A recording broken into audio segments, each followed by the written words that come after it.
I think Brad's going to talk about. Yeah, He's done here. This is something that we've started to use more regularly in my team, maybe over the last 6 or 8 months or so. And actually really started doing this together in team meetings where we'll fill this out and then we kind of share the results with each other. And I think one, that sort of helps sort of promote this sense like, hey, we're all in this together and we're all sort of affected in some ways or another, maybe less isolating or stigmatizing. And then there's also the piece on there about compassion satisfaction, which is nice too, because I think it helps sort of give the other side of that. It's like, yes, I am being affected in some of these kind of negative ways, but also gives us an opportunity to talk about, but here's the things that I get out of this work and that drive me and motivate me, which is, you know, an important reminder in sort of helping to build some resiliency as well. Just another example of a STS scale that is available.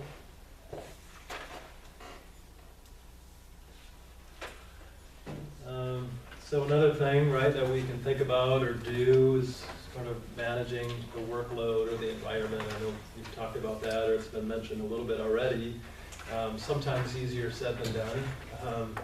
We've got caseload expectations and units and all these things that we're supposed to meet. And so I know there's often a lot of pressure to do that. But I think sometimes just you know, we've talked about sort of managing the environment a little bit, creating space, whether that's an individual supervision or team meetings. Dan Siegel, I'm sure most of you are familiar with him. He talks about sort of the sense that to name it is to tame it, right? And so to be able to talk about what we're thinking and feeling and to express that sometimes just helps us to be able to regulate ourselves. And so, you know, certainly that's helpful. When it comes to workloads, you know, for example, something that I've been trying to do more often is really kind of paying attention to what are the trauma types that my staff are dealing with that are on their caseload. And so maybe when a staff has an opening on their caseload, but the next, you know, client or the case to assign is maybe has a sexual abuse history, and I notice they've already have 4 clients with a sexual abuse history. Maybe I'm going to try to not assign them that case, or having conversations about what are the types of trauma that seem to impact you the most, and so kind of being mindful of that in case assignment and really kind of trying to spread that out a little bit. Sometimes that's not possible, right? Sometimes like, hey, everybody's full and we've got to, you know, this kid needs to be seen as well. And, right, so maybe it's about... Someone's calling the conference phone. Well, it'll go away. Love that. Right, so maybe it's just about increasing supervision during that time, right? It's like, hey, this is kind of more of an intense period for you, and so maybe we need to meet more often, or just kind of more random kind of check-ins in between the weeks, sort of in between our normal supervision times. So, you know, I know in every, you know, community-based or school-based stuff and residential, right? I mean, this all sort of plays out different, and so it certainly takes a bit of creativity in sort of how that works or what that looks like, but I think just kind of trying to be mindful of that is certainly helpful with our staff.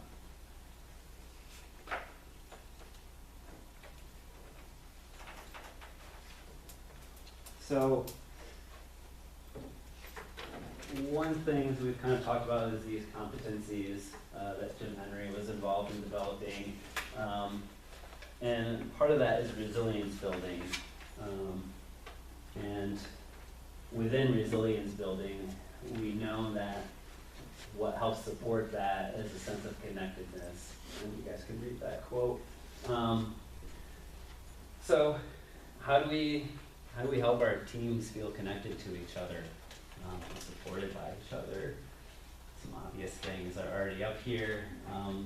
Team retreats are very helpful, and social activities. I'm not the best at celebrating birthdays, but I do recognize that that is important, and staff appreciate that. And then, of course, celebrating successes when we have them, and that can look very different, right? Because sometimes we have a very difficult case and success looks, you know, like this, and we need to celebrate that. In some other cases, success can look very, very different, very impressive. You know, clients can make a 180-degree turn in their lives, and we definitely need to be celebrating that. That again goes back to the hopelessness and inferiority feelings that we talked about earlier. And one thing we've done throughout our division on this next slide is peer support. And Brad's going to talk about what he's done with his team. Yeah, so I think, you know, maybe several of you or, you know, talk to people and, you know, they talk about sort of having some buddy systems on their team where, you know, staff are kind of paired up for different reasons. You know, one of the things that I learned at some trainings that I've been to over the last year is sort of this buddy system that really is focused on a shared accountability for our emotional and psychological well-being and self-care. And so one of my staff referred to them as accountability buddies, which I thought was kind of fun. I think it's a South Park reference maybe. You know, so we've kind of recently done that where, you know, they've kind of been paired up together, and, you know, the purpose is to say, let's spend some time talking with each other about what are some things that you might see in me when I'm stressed or overwhelmed, when I'm maybe being impacted by this work in this kind of way, and what are some things that I might see from you, how might that show up, so that we can sort of be on the lookout for each other, and maybe point some things out, right? So that this doesn't all fall on us as supervisors, but to have them sort of share in some of that work and create some space during their work time just to maybe get together and spend some time kind of talking through, like, hey, here's where I'm at, here's kind of where you're at, how can we help each other, you know, we'll talk about maybe some self-care planning in a little bit, but even maybe sharing their self-care plans with each other and saying, like, hey, are you doing some of these things that you've identified, and if not, why not, and how can I help encourage or support you in that? So here, you know, this quote I really like. It says, contact between people stimulates two important neurotransmitters, dopamine, which enhances attention and pleasure, and serotonin, which reduces fear and worry. When people are in pain, connecting with one another can physiologically reduce fear and worry and help them function again. And so I think really that's kind of gets at the heart of sort of this kind of buddy system that says, hey, we're immersed in suffering and loss every day, right? And so how can we connect with each other and support each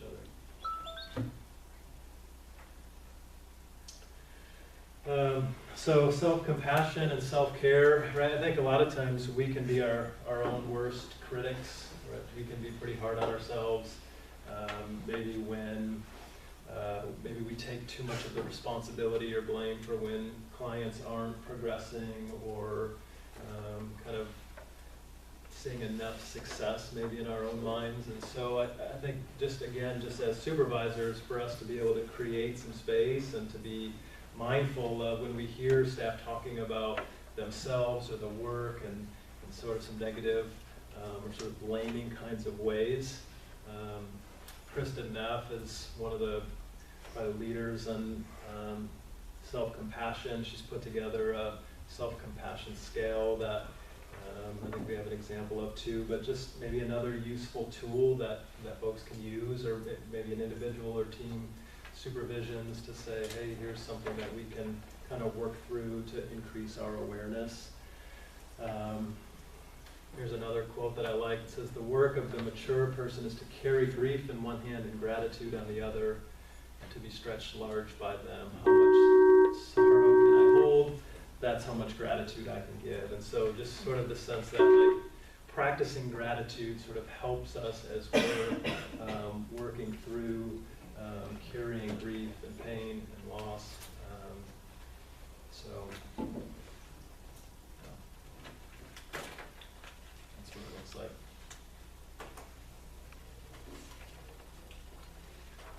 Self-care, obviously that's pretty important. I think I would say all of our staff should have some type of self-care plans, just some space to really sit down and think, how am I going to work through this some of the time? to be thoughtful and prepared ahead of time so that when I get to this point, right, I have something to refer back to, or my supervisor, my peers, right, have a sense of like, what are the things that I've identified that are helpful for me. Curious, I guess, what people are doing or how that's sort of played out in your teams or programs, divisions, if anything.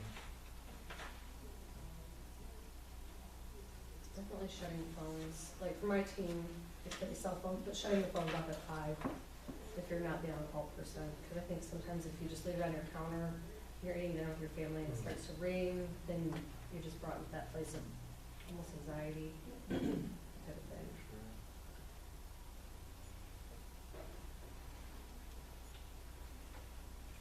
People have like formal like self-care plans or templates or things that like their staff will fill out or complete and reference. In our team, we did, like, what do you do for yourself on a daily basis, on a weekly basis, monthly basis, annual basis?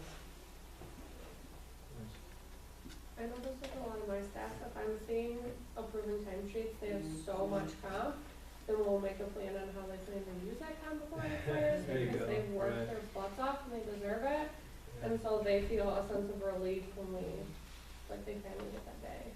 Right. And you're like, hey, take time off, right? Mhm. Yeah. Okay. Yeah, so I think coming up maybe next year, we have just an example of self-care plan that we've used in our team that just kind of hits some different sort of life domains, right? And just kind of being able to go through and say, hey, in these different areas of my life, what are some things that I do to kind of take care of myself, to be energized, refreshed? So certainly an example of something you could use, and it sounds like there are some others floating around. I'm sure if you Googled something, you could find a host of ideas too. I want to go back for a second. Just a couple of words of caution, I guess, or just kind of thoughts. And this probably, I don't know, goes without saying maybe, but just the sense that like one size doesn't fit all. I think some folks that I've talked to, not here, but you know, maybe there's like this sense of like, well, we go for walks at lunchtime, like that's sort of what we do for our self-care, and maybe that isn't really all that helpful for everybody, right? So just really being mindful of like, well, this is an individual plan, this is for this person, and so really teasing out what's helpful or what works for them. And I think this other one, you know, can be, I don't know, tricky maybe. I think sometimes, and I know I've done this too, and I've heard it certainly, to say, and somebody's struggling and they're having a rough day or rough time, and say, hey, why don't you take the rest of the day off? And that can be helpful, I think, but not necessarily for everybody. And I know I've had the experience where I have gone home, like at the direction of my supervisor or a suggestion of a peer, and then when I got home, I was by myself, and I just sat and thought about what was distressing, right? And now I'm alone, and I don't really have anyone to talk to or connect with about that. And so maybe just having someone take part of the day off in and of itself might not be enough. And so maybe to say, hey, if you need to take some time off, sure, but what might that look like, right? What might you do? Is there somebody that you can connect with? Or, you know, let's kind of make a plan to check in with me later this evening, or and even again tomorrow morning, and just kind of see where you're at. I think that's a little bit more helpful and supportive than just, hey, go home. So I don't know, any other thoughts about that or self-care planning?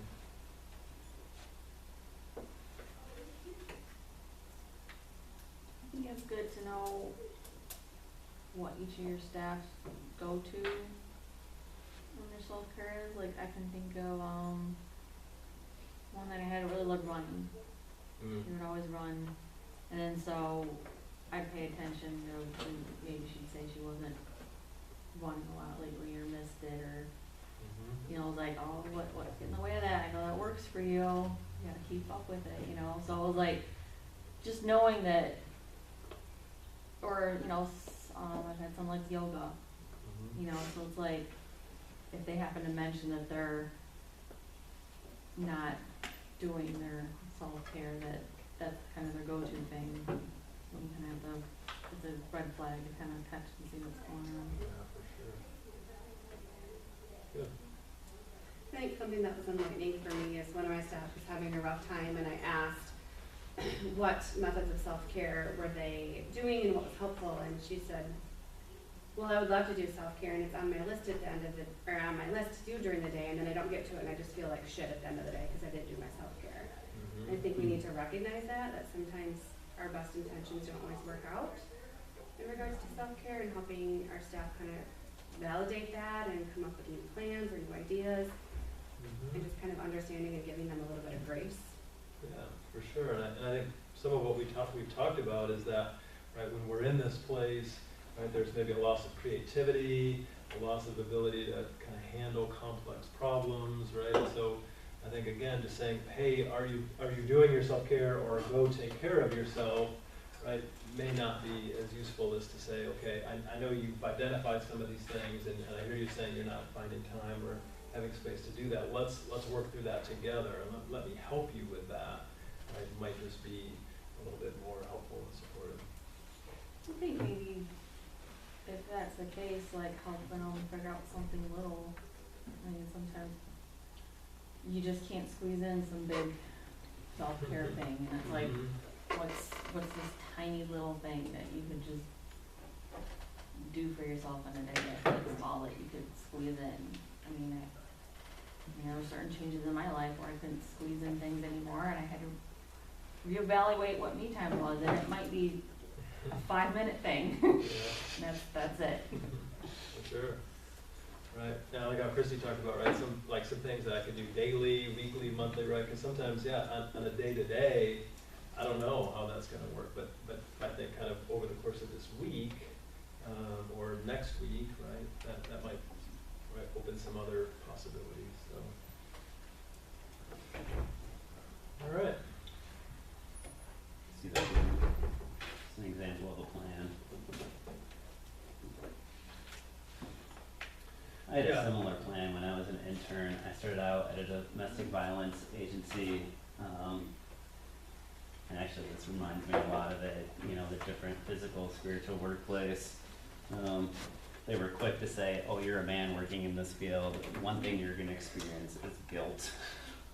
And just, they were very helpful in like helping me work through that guilt and making sure that I had a good self-care plan to be in a place to work through it. So we have this wonderful employee assistance program, and it sounds like some of you guys have referred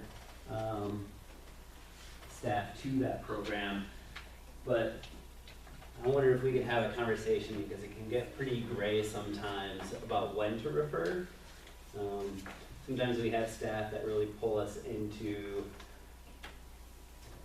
maybe away from being a supervisor and more like suddenly I'm your therapist. So I just want to have a conversation about what that looks like for you guys, where you decide to draw the line. So I can get really gray. And yeah. I think it's increasingly hard when whatever is happening in their life is dramatically affecting their work or their ability to work. And then, so then you're trying to figure out how to deal with that piece, but you're also wanting to be empathetic and get them the help they need. And how to, like if they're in a place where they can't even see that they need help yet, like they're in their own place too, you know, how to work through all of that. So a good question might be, how do you help someone see that they need some help? I think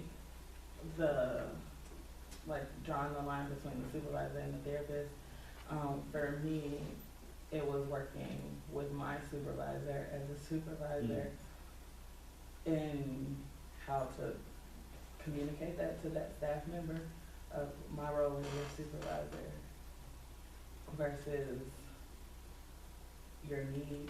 And so, in a very empathetic way, and not wanting to like hurt the relationship as their supervisor, but also